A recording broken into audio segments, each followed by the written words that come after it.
It's a great pleasure and honor to be here in front of so many friends. I think it's probably the most seminal moment in our history. This is the beginning of Act 2 of our company.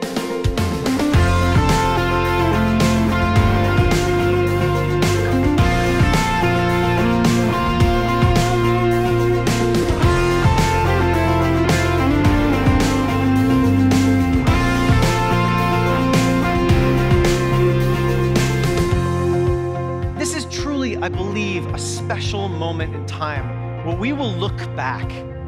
At its core, I believe we're here to show you the way forward in this new world. Because this is where we are going to make AI actionable.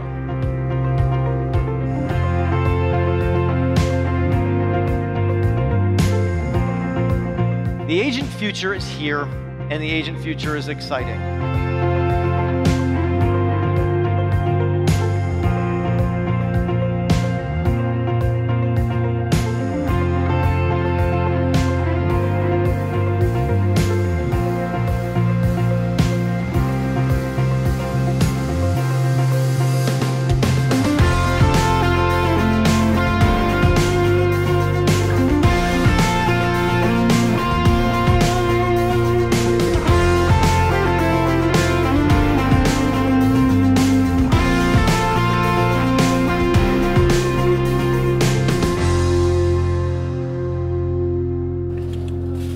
Veronica, holster those finger guns.